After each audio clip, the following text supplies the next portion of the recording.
Welcome to the Isla Press Room. So I just wanted to invite all my close friends to kind of reveal the product, because obviously you've seen me working on something for the past year, but it's here now. Yay! And I wanted to give you a sneak peek. Oh my god. Wait, there are more. Oh my god. It's perfect for Halloween today. Especially because I'm supposed to be a witch princess. You are a witch princess any day of the year. That is true. Do we have them all now? So these are... Oh my god, these are so cool. The 10 designs that we will go live with. So these are These ones I've seen. Yes, I've worn mainly those two. They are my favorite. I love this. So this is the Isla only line, or our own line. And then this is our collaboration line with Bad Moms J. I'm gonna apply them today. And I'm gonna show you how easy it is to use press-ons. And while I'm pressing them on, we're gonna talk about your creative world, what you're up to, and chat. And then, it shouldn't take more than around 10-15 minutes. And then you have a whole new set of nails. Amazing. So which one is your favorite for today? I mean, of course, we were talking about Goth Princess. I mean, these are my two favorite. Okay. I mean, I think they suit the vibe.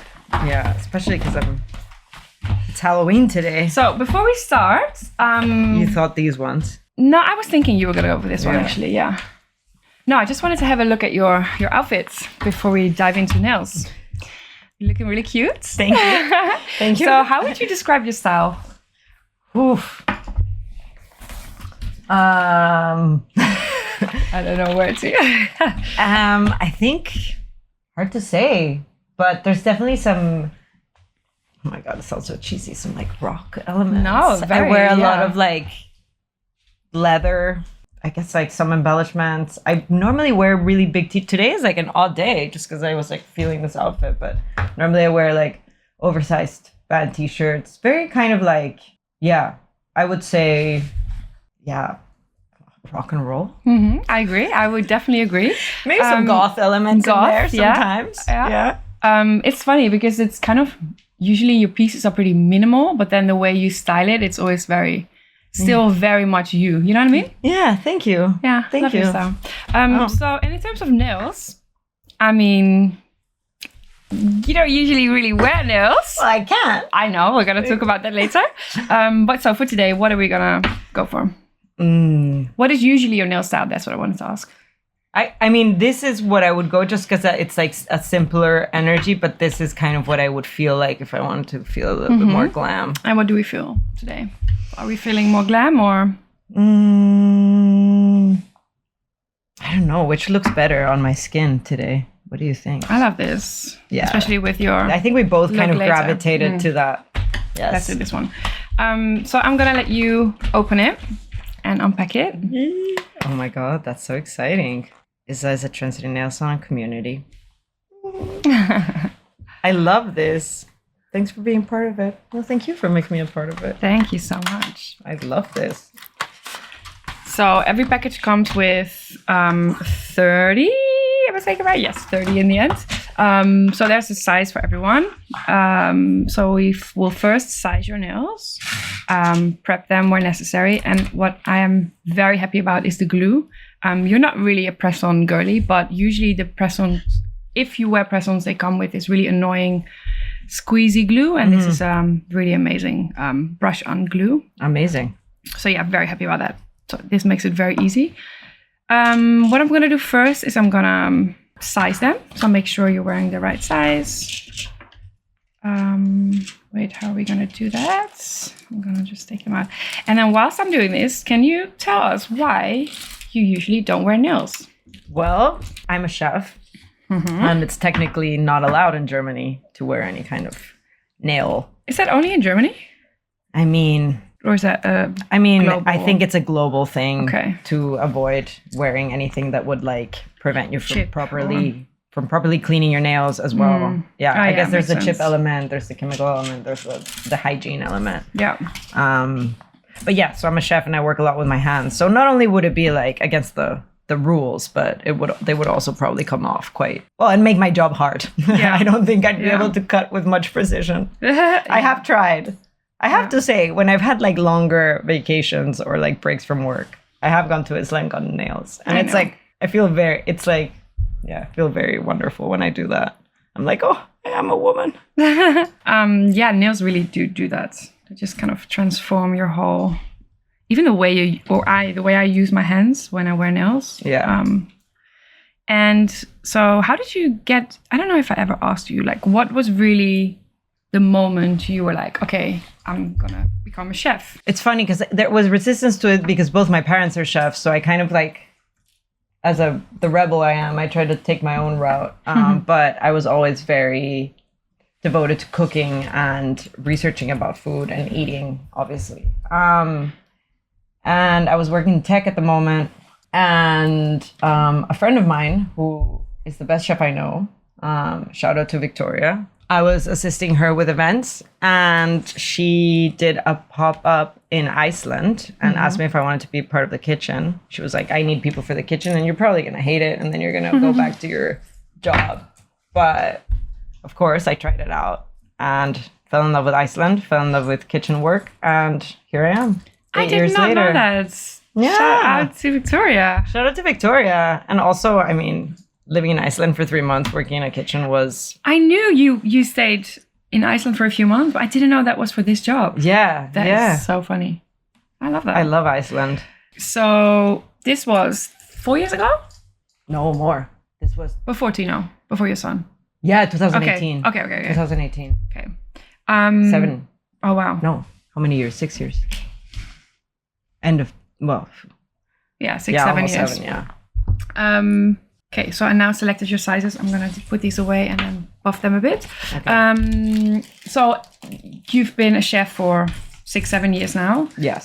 Then you decided last year? Yes, I'm in the process. Open your business. Yeah. So, yeah, I've been working pretty intensely in kitchens of very different kinds, both fine dining, more casual. But in the meantime, I always did some private dinners and catering, and obviously developed my own style of cooking, I would say. And I think like my superpower is like recipe development, and I found that's where kind of like my creativity shines in the kitchen. I mean, of course, I love executing like other people's food and like the fast-paced environment, and it also fits kind of like my intensity.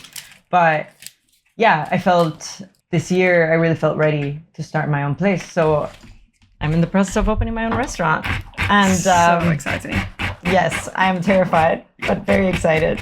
So wait, what was really the moment? So it's going to be a diner, right? Can you tell us a bit more about the concept? It's going to be inspired in the American diner, luncheonette, really. I was reading about the history of diners just because I love cinema and they always felt cinematic. I lived in New York for a bit, and I always loved going to diners just because they're always open, they're always accessible, they're affordable. They have this kind of like nostalgic energy, and they also are very predictable. They always serve the same thing, and there's something about a diner that really feels like it captures like a moment. And so, yeah, I realized I kind of am missing that spot, here, a place where you can go at 4 p.m. on a Tuesday and have a Caesar salad, but also have a drink with some friends, or have breakfast with your kid, or like have family brunch, or just like a multi-purpose, affordable, accessible place that has no reservations. You can just rock up and it's open all day and doesn't feel alienating, or every dish has a million components and you're kind of like expect what you're gonna get, but very like well executed food. So what I'm opening is, I would say, a diner with a Peruvian soul. But what I wanted to say earlier was, when I was researching diners, I came across the concept of luncheonettes, and what really kind of sealed the deal for me that this is the kind of restaurant I want to open is because I found out that luncheonettes, because they were like lunch counters inside department stores, and they were the first because they were inside shopping spaces, they were the first restaurants where it was socially acceptable for women to eat alone. Wow. Because before that, women could not go alone to restaurants. It was not well seen. And because it was like inside a shopping mall, the lunch counter, the luncheonette, and like... Because that's what we do, shopping. Only. That's the only reason to leave the house. Okay? Oh, wow. To shop and eat. That's the only reason I leave the house, to be honest. Wow, wait, where was this? This was in the United States. Wow, in the crazy. Woolworths counter. It's funny because we have some Woolworths here. I don't know why, like, there's Woolworths in Germany. But yeah, the Woolworths counter was like kind of the first places where like women could eat without any kind of social pressure. And then you had these like crazy kind of lunch clubs in Chicago that were women only as well. I mean, there was like segregation in the way women ate. Like working women had these allocated like lunch clubs where they could sit and eat for like that eventually became cafeterias, like work cafeterias. Which is funny that like in order for women to eat like alone, they had to be like isolated together in a space. But the first kind of like gender integrated dining places where women could eat alone were lunch counters. Crazy. I love that. I love that as well. So what was the moment for you that you were like, F it, I'm just going to do it. I'm just going to start my own business. Was there a moment? Was there something that kind of... Yeah, I think I kind of felt like, I don't know, for the first time, I left my last job. I took a little break and then I was working again in a kitchen. And then I was like, actually, I'm at a place where I feel really confident. The kind of food that I make, I feel confident in like, that I can make food taste the way I want it to taste and that I can like execute that on like a larger scale. I felt really like, okay, you know, before I had like more like insecurity and doubt about whether this was it. But then at some point I was just like, actually, yeah, I'm ready. I also went through like pretty serious transformational changes in my life that kind of, I think motherhood as well, kind of like settled my creative output. I don't know, somehow it kind of like integrated my belief in myself. I was like, I think raising a kid really puts you in that space where you're like, wow, okay, I can do it. I can do it. I can do it all. Yeah. If I'm able to do this, you know, if I'm able to keep this kid alive and happy. I had that very much when I was pregnant about, like, from a beauty perspective, I would be very like, I hated pictures before. I would have never done something like this. And then I had a shoot once and I was literally 3 months pregnant and so sick, or not even 3 months. I couldn't tell anyone. I was on that set, and I was like, you know what? I don't even care how I look like. I'm growing a whole human being inside of me. And ever since that moment, I've just gained this like confidence. It's like, who cares? Yeah. Like we are growing kids inside of us, raising kids. Like we're there 24/7 for these kids. Yeah. All these other things are kind of, and, you know? And also another, you know, it was also right about I think when I met you, I was like in the process of like deciding to do this. And I think it was, I don't know. I think I also felt really in control of my life starting last year. Yeah, I came out of a marriage and just like felt really, really ready to be 100% in the driver's seat of my life in general, like myself, my identity, my work, my schedule, my mood, everything. Are you nervous about? 100%. I mean, what do you do when you're like kind of procrastinating or when I get getting anxiety? When I get the scaries? Yeah. Like what helps you? I think reading. A friend of mine gave me an advice that when she feels this, like she reads like intelligent women, and then I kind of surround myself with books by intelligent, inspiring women. Ooh! Oh my God. And also, mind you, I am not a nail tech, so for me, like this is super easy because if I can do it, anyone can do it. Oh my God, I love it. Yeah, you like it? Very witch princess. Right? My child asked me to be a witch princess this Halloween, so... And he asked me to be a green witch princess. Oh, so well, this is very very on brand. Tino's gonna be jealous. He's gonna want some. Sorry, so you read books by... Yeah, I read by lately I've been trying to just like do like some more guided meditations, and then I just do stuff. I just like, yeah, sometimes I write. Keep yourself distracted. I cook a lot. I experiment in the kitchen. It really like, I'm not a pastry chef, but somehow the kind of like sequential, very specific nature of pastry like relaxes me. It feels like it's very kind of like, yeah, you do this happens, you know? It has this kind of like, I mean, obviously things can go wrong, and they always do in the kitchen. I feel like they never do with you, though. Well, you always have a way to style it out. I think that's... Yeah, that's the problem with pastry. I mean, with salty stuff, you can just add like some butter and cheese and like end up tasting good. But yeah, with pastry, it's a little bit more difficult, and with baking as well. If you could only eat one cuisine the rest of your life, what would it be? Oh, wow.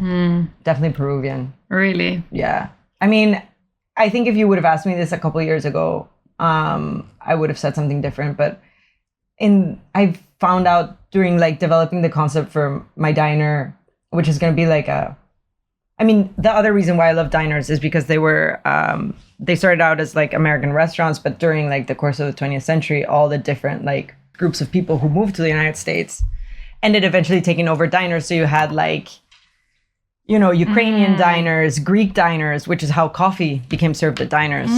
Yeah. And so diners kind of became this like diaspora restaurants, or like restaurants where like communities of immigrants would like gather. A lot of restaurants now have been taken over by like Latin people because they were the people who like worked in the restaurant. So it's kind of, yeah, also very, very big Jewish diner tradition, deli tradition. I think there's like crossover between like delis and diners and luncheonettes that really, really makes these places like very rich, and like the way things are done. Like you always know that there's going to be pancakes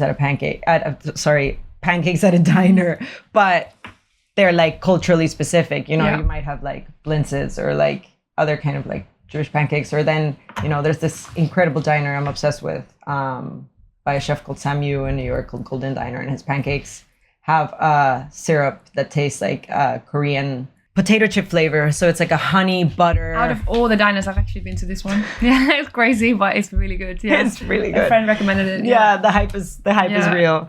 I luckily was there before it became so viral. So it was like... Yeah, apparently it went viral on TikTok. It's like lines and lines. Yeah. But it was great because I was able to eat like...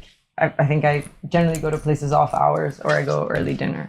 So yeah, I love diners for that they're always like there. I think the best thing about a diner is that it exists, that it's there.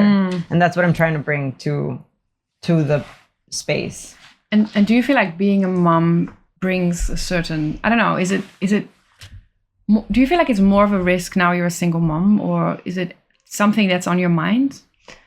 I think about it a lot. I think you also doing this as a single mom, like there's so much overhead in terms of organization and like relying on like networks of friends. Like yesterday, you know, all the teachers in my kids like kindergarten were sick, and a friend of mine jumped in to help.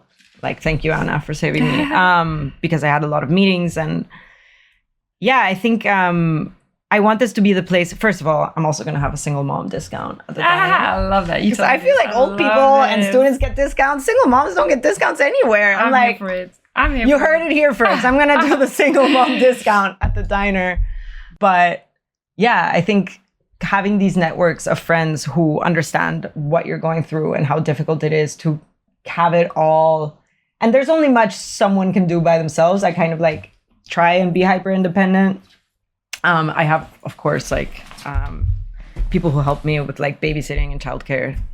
Oh my God, it's done already? I know, quick ride. But I wanna hear before we go back to the nails. I wanna hear. Yeah, I think it's important to have like this community of friends who like understand what you're going through, and really, even though like trying to be like hyper independent is something that I like gravitate towards. I think also in the last year I've learned to like actually rely on my friends and understand that I can also rely on my friends and ask for help, because it's really something important. I've had to learn to do.